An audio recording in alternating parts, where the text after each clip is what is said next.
मातृभूमि न्यूज, मातृभूमि की आवाज, मातृभूमि के लिए। કેશોદમાં વોર્ડ નંબર 2 ના રહીશ મહિલાઓ ઉનાળાના દિવસોમાં નિયમિત પીવાનું પાણી આપવામાં આવે તેમજ મૂળિયા વાવ કૂવામાંથી ફરી પાણીનું વિતરણ કરવામાં આવે તેવી માંગ કરી હતી। સાથે આપના કાર્યકરોએ પણ નગરપાલિકા ચીફ ઓફિસરને મળીને આ પ્રશ્નને રજૂઆત કરી હતી। આ વિસ્તારમાં આવેલ મૂળિયા વાવ કૂવો જર્જરિત હાલતમાં હતો, તે ધરાશાયી થયા બાદ પાણી વિતરણ વ્યવસ્થા ખોરવાઈ ગઈ, ત્યારે ફરીથી આ જૂના કૂવાને રિપેરિંગ કરીને પાણી આપવામાં આવે તેવી માંગ વોર્ડ નંબર 2 ના રહીશોએ એક પત્ર લખીને કરી, ત્યારે આ બાબતે તાત્કાલિક નિર્ણય કરાશે તેમજ નગરપાલિકાના ચીફ ઓફિસરે આ તકે મીડિયાને જણાવ્યું કે વહેલાસર યોગ્ય કરવામાં આવશે તેમ નગરપાલિકાને રજૂઆતો કરવા માટે લોકોને ચીફ ઓફિસરે ટૂંક સમયમાં નિકાલ આવી જશે તેવી ખાતરી આપી હતી। મુકેશ એમ વાઘેલા, કેશોદ નગરપાલિકા ચીફ ઓફિસર। વોર્ડ નંબર 2 વિસ્તારમાં ઓછા ફોર્સથી પાણી મળી રહ્યા બાબતની રજૂઆત અત્રેની કચેરીને મળેલી હતી, જે જોતા ત્યાં નિયમિત રીતે પાણી સપ્લાય કરવામાં આવે છે, પરંતુ તે લોકોની એક અન્ય જરૂરિયાત એવી છે કે તે વિસ્તારમાં જે મુંડિયા કૂવો કરીને કૂવો છે, જે ગયા ચોમાસામાં ભારે વરસાદને કારણે ધરાશાયી થયો હતો, જેને રિપેરિંગ કામ કરવાનું આયોજન કેશોદ નગરપાલિકાએ આવનારી સ્વર્ણિમ ગ્રાન્ટમાં આયોજન હાથ ધરેલું જ હતું, પરંતુ અત્યારની જરૂરિયાત ધ્યાને લેતા કેશોદ નગરપાલિકાએ આ કામ સત્વરે થાય તે મુજબનું આયોજન ધરેલું છે અને આ જ કૂવામાંથી ફરી તે લોકોની જે જૂની સપ્લાય હતી, જે જૂનું રૂટીન હતું, એ મુજબનું પાણી હવે 15 દિવસ પછી જે કૂવા રિપેરિંગનું કામ શરૂ થાય અને કામ પૂર્ણ થયે એટલે એમની જે જૂની સિસ્ટમ હતી પાણી સપ્લાયની એ મુજબ ચાલુ કરી દેવામાં આવશે અને એ લોકોનો જે પાણી સપ્લાયનો પ્રશ્ન છે, એટલે એ લોકોને જે સ્ટોરેજ ઓછા છે તેને કારણે પાણીના પ્રશ્ન ઉદ્ભવે છે એ વિસ્તારમાં, એટલે આ કૂવાનું કામ પૂરું થયેથી તેમનો આ પ્રશ્ન પણ નિરાકરણ થશે।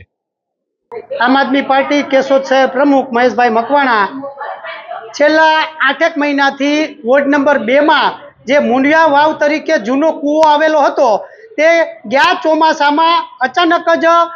ધ્વસ્ત થઈ ગયો। ત્યારબાદ નગરપાલિકા અને મામલતદાર શ્રીને પણ જાણ કરવામાં આવી હતી, પણ મારા અંદાજથી આ કૂવો જે તૂટી ગયો તેને જોવા માટે કોઈ પણ સરકારી તંત્રએ તસદી લીધી ન હતી। ત્યારબાદ આ કૂવો રિપેર થાય એના માટે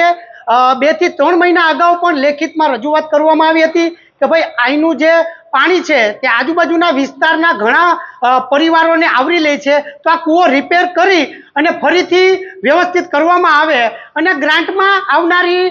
જે જનરલ બોર્ડની મિટિંગ હોય એમાં ગ્રાન્ટમાં સમાવેશ કરીને આને જલ્દમાં જલ્દ રિપેરિંગ કરવામાં આવે, પણ આજ મારા ખ્યાલથી લગભગ 8 થી 10 મહિના થઈ ગયા, આમાં તસદી લેવામાં આવી નથી નગરપાલિકા તરફથી। આજ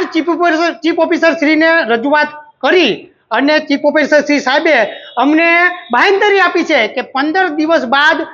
કૂવાનું રિપેરિંગ કામ ચાલુ થશે અને હાલમાં જે પાણી છોડવામાં આવે છે એ પાણી વ્યવસ્થિત છોડવામાં નથી આવતું, એમાં વાલા દવલાની નીતિ અપનાવવામાં આવે છે। જે સારા વિસ્તાર છે ત્યાં 2 કલાક પાણી છોડવામાં આવે છે અને આ જે પછાત વિસ્તાર કહેવાય છે, ગરીબ લોકો રહે છે, મધ્યમ વર્ગના લોકો રહે છે, તો એની સાથે અન્યાય કરવામાં આવે છે અને પોણી કલાક કે અડધી કલાક જ પાણી છોડવામાં આવે છે। આ પાણી જે ભાઈ છોડે છે મીતભાઈ, તેને પણ સાહેબશ્રીએ બોલાવી અને વાત કરી કે ભાઈ આવું કેમ થાય છે, તો મીતભાઈએ એવી રજૂઆત કરી કે ભાઈ તમે વેરા ભર્યા કે નથી ભર્યા, તો વેરા ભર્યા હોય કે ન ભર્યા હોય, મારી મીતભાઈને પણ કહેવાની વિનંતી છે કે ભાઈ વેરા ભર્યા હોય કે ન ભર્યા હોય, પાણી જેવી બાબતમાં વેરાની ગણતરી ક્યાંય કરવામાં આવતી નથી, માટે આવી નીતિ અપનાવવામાં ન આવે અને જલ્દમાં જલ્દ સાહેબે જે વાત કરી છે વિનમ્રતાથી કે 15 દિવસમાં મુંડિયા વાવનું રિપેરિંગનું કામ ચાલુ થશે અને હવે પછી જે પાણી છોડવામાં આવશે એ કાયદેસરના ધોરણે 1.5 કલાક છોડવામાં આવશે। જો આવું નહીં થાય તો આવનારા સમયમાં આમ આદમી પાર્ટી સાથે વિસ્તારના લોકો કેશોદ 4 ચોકને ચક્કાજામ કરે કે નગરપાલિકાને તાળાબંધી કરે તો એની સંપૂર્ણ જવાબદારી નગરપાલિકાની રહેશે। જય હિન્દ, જય ભારત। અને હું છે ને વણકરવાસ આંબેડકરવાસમાંથી આવું છું, સમજો, અને આ કુંભારવાડાની બાઈ મારી પાસે છે, એને પાણી નથી આવતું ને અમારે નથી આવતું, તો 2 કલાક તો પાણી ના દે પણ 1.5 કલાક તો દે ને અમને, અને જા અહીંયા આવીએ તો કાઢીને લે અમને સબાયડા લઈ ત્રાસ જ આપે છે ખોટી રીતે હાવ મુંડિયા વાવે નથી કરતા। હમીન 20 તારીખનું કીધું, તમે 20 તારીખે પાછા આવીશું। બીજી એક વાત છે કે માતૃભૂમિ ન્યૂઝ સાથે મધુ રાવલિયા, જૂનાગઢ। ખૂબ જ ટૂંકા સમયમાં માતૃભૂમિ ન્યૂઝ OTT પ્લેટફોર્મ અને મેગા સિટીમાં કેબલ નેટવર્ક સાથે જોડાઈ જશે, તો જોતા રહો માતૃભૂમિ ન્યૂઝ।